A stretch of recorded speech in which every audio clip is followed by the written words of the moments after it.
श्री सुखदेव महाप्रभु कहते हैं कि राजन, एक सत्राजित नाम का राजा था।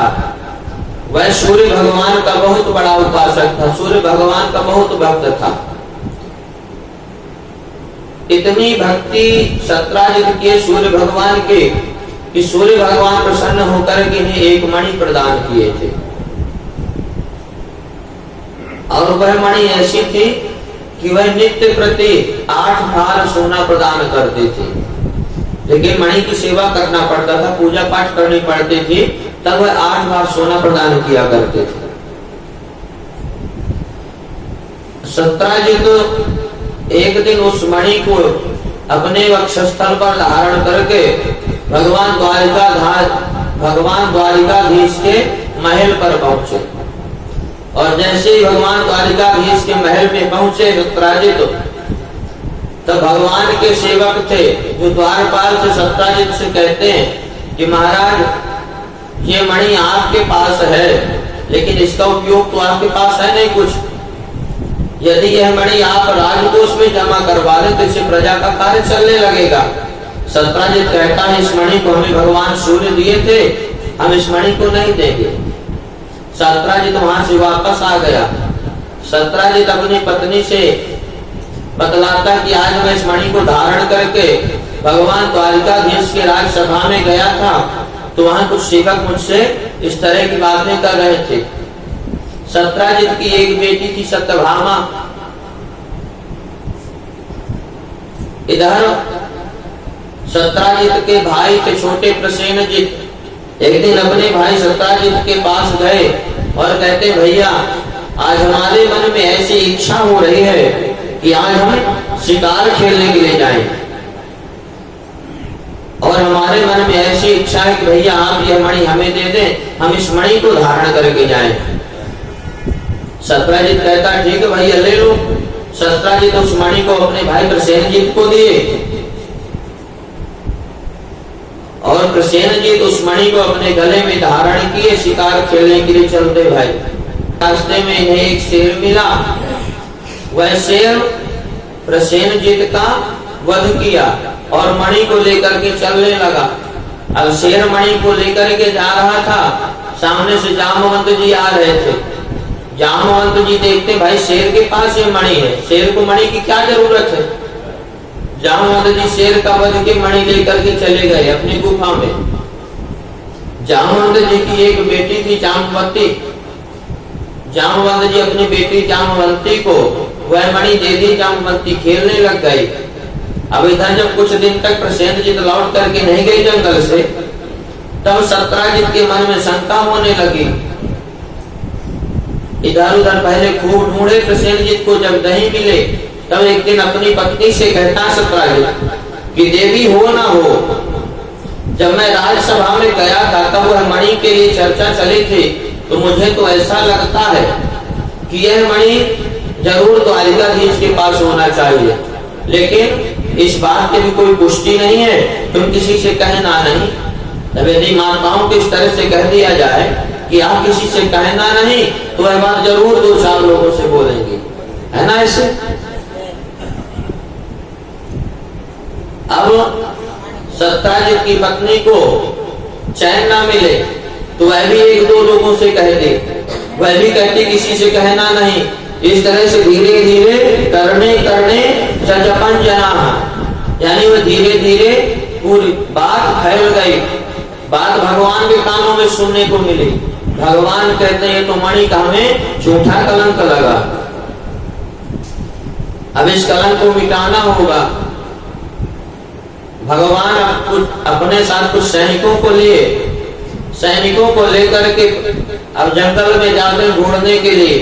तो जैसे जंगल में गए, कुछ देर तक ढूंढे, अचानक प्रसेनजित मरा हुआ पड़ा दिखाई दिया, लेकिन मणि नहीं थी। शेर के पद चिन्ह दिखाई दे रहे थे। भगवान समझ गए कि सत्राजित के भाई प्रसेनजित से मणि एक शेर छुड़ा करके ले गया। उसी चरण चिन्ह से पीछे पीछे भगवान चलते गए। अब एक जगह भालू के चरण चिन्ह मिले, भालू और शेर का युद्ध भया। वहां शेर मारा हुआ पड़ा था, लेकिन मणि नहीं थे। अब भगवान उस भालू के चरण चिन्ह के पीछे पीछे चल दिए। वह भालू के चरण चिन्ह जा करके एक गुफा में समाप्त होते हैं। तो भगवान के साथ जो सैनिक थे, भगवान सैनिकों से कहते हैं आप हमारा यहीं पर इंतजार करना, यदि हम कुछ दिन तक वापस नहीं आए तो आप लोग यहाँ से चले जाना सीधे द्वारिका। अब भगवान गुफा में प्रवेश भय। जैसे ही गुफा में भगवान प्रवेश भय तो भगवान की नजर जामवंती पर पड़ती है। जामवंती उस मणि को लेकर के खेल रही थी। अब भगवान को समझ गए कि यही मणि है वो। अब भगवान जैसे ही अंदर गए तो पीछे से जामवंत जी आए और उठा करके पटक दिए। कुछ पूछे नहीं, सीधे उठा के पटक दी। भगवान कहते ये कैसा स्वागत है भाई कि ना किसी से जान ना किसी से पहचान ना हो, सीधे उठा के पटक दो। अब तो जामवंत जी और भगवान द्वारिकाधीश पर युद्ध होने लगा। कहते हैं यह युद्ध 27 दिन तक निरंतर चलता रहा।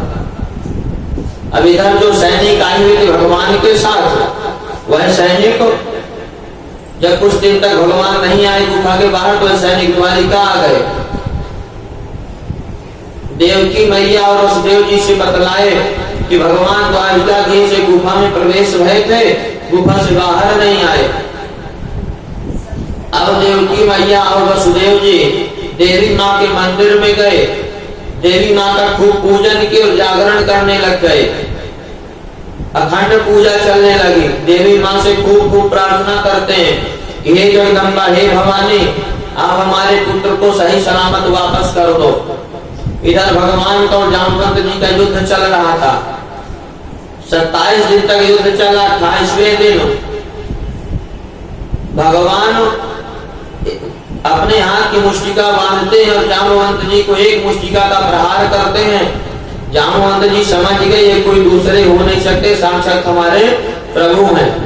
जामवंत जी खड़े भय, हाथ जोड़े भगवान को प्रणाम किए और कहते हैं हे प्रभु, मैं आपको पहचान गया लेकिन परिचय आपके मुख से सुनना चाहता हूँ और आपका आना किस उद्देश्य से यहाँ पर हुआ।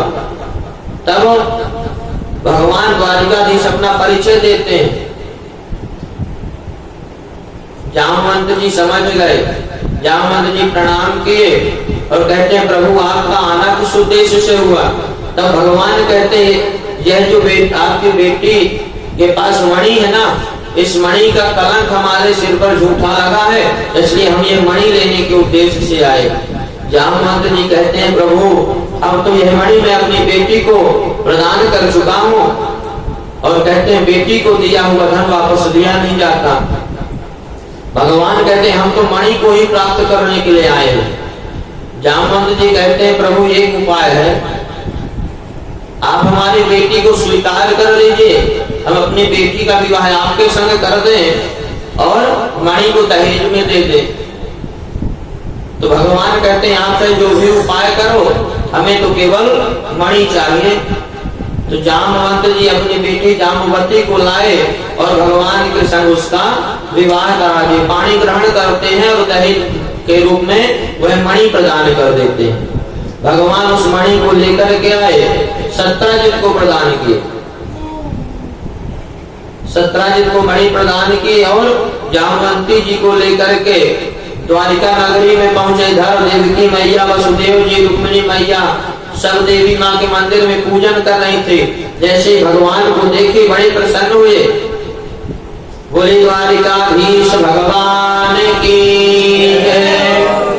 इस तरह से देवकी मैया वसुदेव जी बहुत बहुत प्रसन्न भय।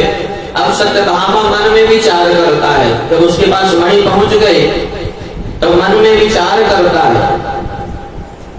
क्या विचार करता है कि बताइए इस मणि के लिए अभी तक तो भगवान को कलंक लग रहा था, भगवान को चोरी का नाम लगाया जा रहा, सारा समाज कह रहा था कि मणि द्वारिकाधीश के पास है। अब यदि समाज को पता चल जाएगा कि यह मणि तो मेरा ही भाई पहन करके गया था और द्वारिकाधीश भगवान उसे ढूंढ करके सत्राजित को ला करके दिए, तो आवाज फिर से बदल जाएगी लोगों में कि हम तो पहले बोल रहे थे कि द्वारिकाधीश भगवान के राज्य में क्या किसी चीज की कमी है क्या। द्वारिकाधीश भगवान मणि की चोरी कर ही नहीं सकते, इसलिए हम क्या उपाय किया जाए। सत्राजित जाता है भगवान के महल में और भगवान से हाथ जोड़ करके प्रार्थना करता है कि हे प्रभु, अब मणि तो आप मुझे दे दिए हैं, लेकिन मेरी इच्छा यह है कि प्रभु यह मणि आप अपने पास रखिए, क्योंकि मणि का कलंक लगा था आपको, अब इस मणि को मैं रख नहीं सकता। भगवान कहते हैं अपने नाम को मणि रख नहीं सकते। तब सत्राजित तो उपाय सोचता है कि अपनी बेटी सत्यभामा का विवाह भगवान के संग करा दिया जाए। अपनी बेटी को लेकर के आता है, अपनी बेटी सत्यभामा का हाथ भगवान के हाथ में देकर के पानी ग्रहण करवाता है और दहेज के रूप में मणि प्रदान करने लगता भगवान को।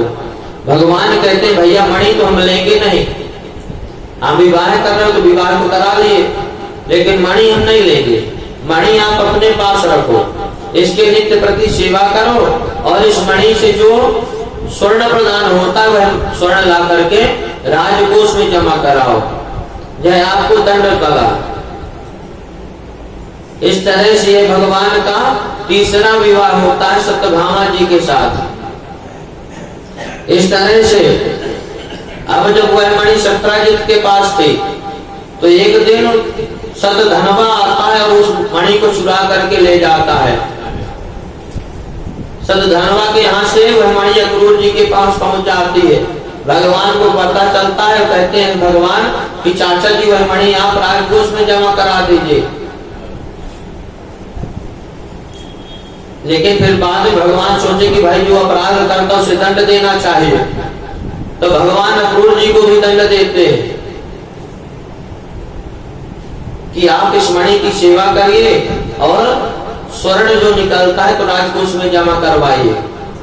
इस तरह से वह मणि की सेवा अक्रूर जी करते थे और राजकोष में सारा स्वर्ण जमा करवाते थे। अब एक दिन भगवान पांडवों से मिलने के लिए इंद्रप्रस्थ पहुंचे। इंद्रप्रस्थ से भगवान और अर्जुन दोनों जा रहे थे रास्ते से यमुना जी के तट पर।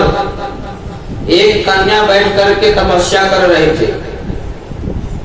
कहीं के लिए तपस्या कर रही थी? भगवान को पति रूप में प्राप्त करने के लिए। भगवान की नजर पड़ी, भगवान अर्जुन से कहते हैं अर्जुन जाकर के देखो ये कन्या कौन है और यहाँ अकेले निर्जन वन में क्या कर रही है। अर्जुन जाते हैं, अर्जुन जाकर के पूछते देवी आप कौन हो और किस लिए यहाँ निर्जन जंगल में विराजमान हो।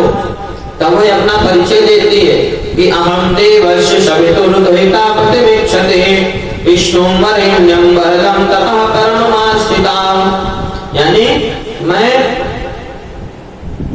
भगवान सूर्य नारायण की पुत्री हूँ, मेरा नाम कालिंदी है और मैं तपस्या कर रही हूँ भगवान द्वारिकानाथ को पति रूप में प्राप्त करने के लिए। अर्जुन मुस्कुराते हुए कहते हैं प्रभु ये तो तपस्या कर रही है आपके संग विवाह करने के लिए।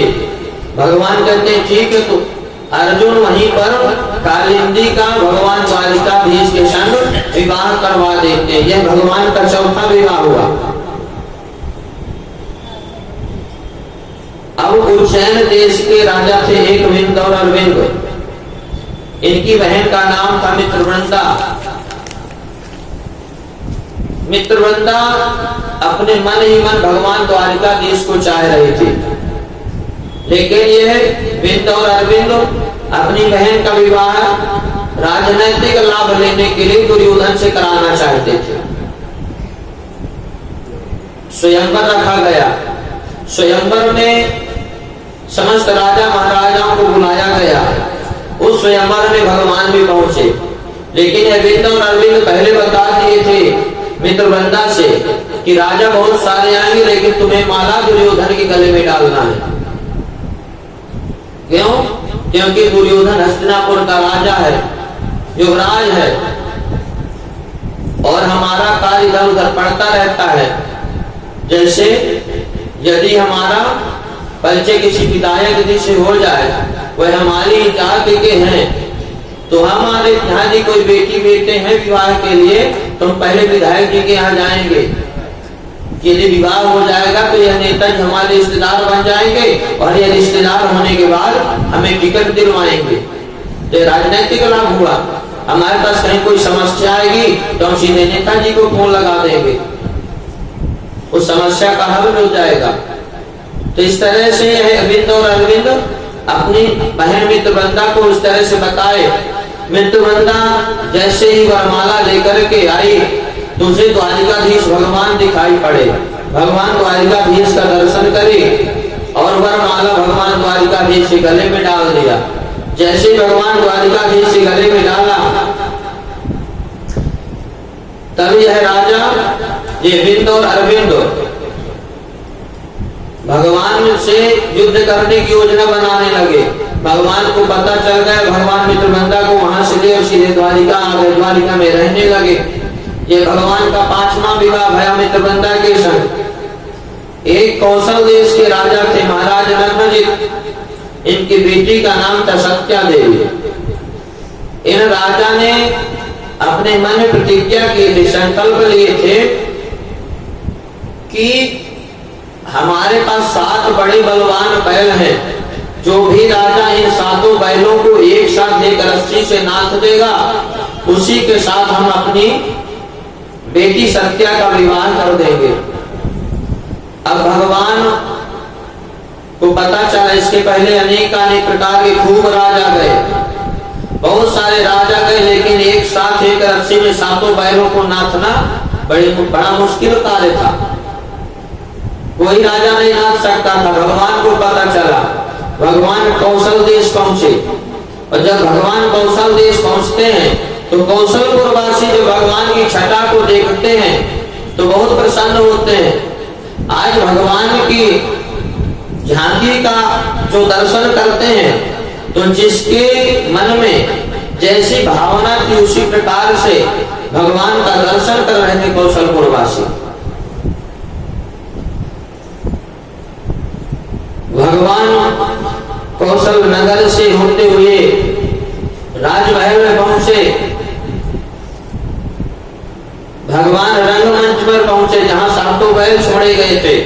भगवान नगरी अपने 7 रूप बनाए और 7 रूप से एक रस्सी में नाथ दी और पुनः अपने रूप को इकट्ठा कर लिए, पुनः एक रूप में हो गए। यानी जो भगवान की माया थी, भगवान उस माया को विलीन किए और 7 बैलों को नाथ करके दिखा दिए।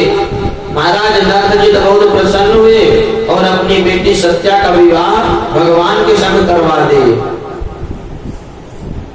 इस तरह से ये भगवान का 6वां विवाह हुआ। ये 7 बैल कौन थे? 7 बैल काम क्रोध लोभ मोह मद मत्सर ईर्ष्या, ये 7 बैल थे। इन पर विजय पाना ही सत्या देवी यानी सत्य के संग हमारा विवाह होता है। जो व्यक्ति इन 7 चीजों को जीत लेता है उसे सत्य पर विजय मिलती, सबको नहीं मिलती। अब एक वसुदेव जी की छोटी बहन थी श्रुत कीर्ति, ये भगवान की बुआ लगती थी। यह भगवान से बहुत स्नेह किया करती थी, बहुत प्रेम किया करती थी। इनकी बेटी का नाम था भद्रा। वह भद्रा भगवान से ही मन प्रेम करने लग गई थी। तो श्रुत कीर्ति बुआ अपनी बेटी भद्रा का विवाह भगवान से करवा देते हैं। तो यह भगवान का 7वां विवाह हुआ। अब एक बार भगवान ऊपर चक्र में घूमती हुई मछली का नीचे जल में प्रतिबिंब देख करके धनुष और बाण से उस मछली का छेदन किए थे। उस मछली का भेदन करने से मद्र देश के राजा बहुत प्रसन्न हुए थे और अपनी बेटी लक्ष्मणा का विवाह भगवान के संग करवाते। इस तरह से भगवान का 8वां विवाह हुआ। इस तरह से भगवान के 8 विवाह तो अलग अलग हुए। फिर तब से सुखदेव महाप्रभु कहते हैं कि राजन अब 16,100 विवाह भगवान के एक साथ एक ही मुहूर्त में संपन्न हुए थे। तब राजा परीक्षित कहते हैं कि प्रभु ये बतलाइए कि भगवान के 16,100 विवाह एक साथ एक ही मुहूर्त पर कैसे संपन्न हुए? ये तो बड़ी आश्चर्य की बात है। आप हमें इसकी कथा विस्तार से श्रवण करवाइए। तब बतलाते हैं कि एक प्रागज्योतिषपुर नाम के नगर में एक भौमासुर नाम का दानव रहा करता था। वैसे तो इसका नाम नरकासुर था, लेकिन भूमिपुत्र होने के नाते इसका नाम भौमासुर पड़ा। इसने अपने मन में संकल्प लिया था कि जब 20,000 राजकुमारियों से हम एक साथ विवाह करेंगे, तो यह जहां भी जाता था, जिस भी राज्य में जाए वहां युद्ध करता, और जो राजा हार जाए तो वहां की समस्त राजकुमारियों को ला करके अपने बंदी गृह में रख लेता था। इस तरह से इसके यहाँ 16,100 राजकुमारियों की संख्या पहुंच गई थी। राजकुमारियां भगवान के पास संदेशा भिजवाती, हे प्रभु इस दानव से हमारा उद्धार करवाइए। भगवान को पता चला तो सभार्यो करुणारूढ़ा प्रागज्योतिषपुरम ले जाओ, गरुड़ पर आरूढ़ होकर के अपने संग सत्यभामा को लिए और प्रागज्योतिषपुर पहुंचे। नगर में प्रवेश किए तो नगर का रक्षक एक 5 मुख वाला मूल नाम का दैत्य था। भगवान उसके अपने सुदर्शन चक्र से 5 सिर काट करके उस मूल नाम के दैत्य का उद्धार किए। तब से भगवान का नाम पड़ा मुरारी। बोले कृष्ण मुरारी भगवान की। इस तरह से भगवान का नाम मुरारी पड़ा मूल दैत्य के वध करने से। इसके बाद भगवान पहुंचे भौमासुर के पास। भौमासुर के साथ भगवान का बहुत युद्ध हुआ, बहुत भयंकर युद्ध हुआ। भौमासुर की सैन्य शक्ति के सहित भगवान संहार कर दिए। तब जाकर के भूदेवी प्रकट होती है और भगवान की बड़ी सुंदर दिव्य स्तुति करती है। भगवान बंदी गृह में जाते हैं और समस्त 16,100 राजकन्याओं को बंधन मुक्त करते हैं। राजकुमारियां प्रसन्न होकर के भगवान को प्रणाम करती हैं और स्तुति करती हैं कि हे प्रभु आप हमें इस बंदी गृह की 4 दीवारी से तो मुक्त कर दिए हैं, लेकिन अब हम जाएंगे कहां? पिता के यहाँ जा नहीं सकती, कोई राजकुमार हमसे विवाह करेगा नहीं, तो प्रभु हम कहाँ जाएं? प्रभु अब हम तो किसी को मुंह दिखाने के योग्य नहीं बची हैं। इस तरह से भगवान कहते हैं जिसके जीवन के सारे दरवाजे बंद हो जाते हैं उसके लिए हमारे घर का दरवाजा हमेशा खुला रहता है। भगवान समस्त 16,100 राजकुमारियों को स्वीकार करते हैं। भगवान जैसे ही तथास्तु बोले, समस्त राजकुमारियां एक एक माला ली और भगवान 16,100 अपने रूप बनाए और समस्त राजकुमारियां भगवान के गले में वरमाला डाल दी। इस तरह से भगवान के एक ही मुहूर्त में एक ही साथ 16,100 विवाह संपन्न हुए। तो भगवान के विवाह कितने भय? 16,108 विवाह भय। कालांतर में कुछ समय के बाद भगवान की प्रत्येक रानी और प्रत्येक पटरानियों से 10-10 बेटे और एक बेटी का जन्म भया। तो 16,108 रानियों के 10-10 बेटे भय, तो कितने भय? 1,61,080 तो पुत्र भय और 16,108 पुत्री भय। इतना बड़ा विशाल परिवार भया भगवान का। भगवान इतने बड़े परिवार में प्रसन्न चित्त रहते हैं। हमारे और आपके बीच सामने की एक छोटी सी समस्या आ जाए तो परेशान हो जाते ना, लेकिन भगवान कभी परेशान नहीं भय। जबकि भगवान जैसी समस्याएं हमारे और आपके जीवन में हो नहीं सकती। जब भगवान 6 दिन के थे तब एक पूतना नाम की राक्षसी आई थी, भगवान उसका उद्धार किए थे। फिर एक एक करके धीरे धीरे राक्षस आते गए। भगवान गोकुल छोड़े वृंदावन आए, वृंदावन में भी वही समस्या, राक्षस आते गए। वृंदावन से भगवान मथुरा आए, मथुरा में कितना बड़ा मल्ल युद्ध हुआ, जो कितने विशाल काय शरीर वाले थे राक्षस, चाणूर और मुष्टिकासुर। कुवलया वीर नाम का हाथी कितना पहलवान था, जिसमें 10,000 हाथियों का बल था। भगवान इन सबको परास्त करते गए। मथुरा भगवान रहने लगे, जरासंध युद्ध करने लगा। भगवान मथुरा छोड़े द्वारिकापुरी में आए, विवाह भय। जैसे विवाह या संतान हुई, सो एक छोटे से बालक को, नवजात बालक को, जो प्रसूति का घर से बाहर नहीं निकला, उसे संबरासुर नाम का राक्षस चुरा ले गया। ये कोई कम समस्या है जीवन में? यदि इतनी समस्या हमारे जीवन में पड़ जाए तो ऐसा लगेगा मानो जीवन त्याग दे। इस तरह से भगवान इतने बड़े परिवार में प्रसन्न चित्त रहा करते थे। और जिस भी रानी पटरानी, जो भी रानी पटरानी देखती है, वह हमेशा अपने साथी भगवान को पाती है। इसलिए रानियों पटरानियों में भी कोई समस्या नहीं होती।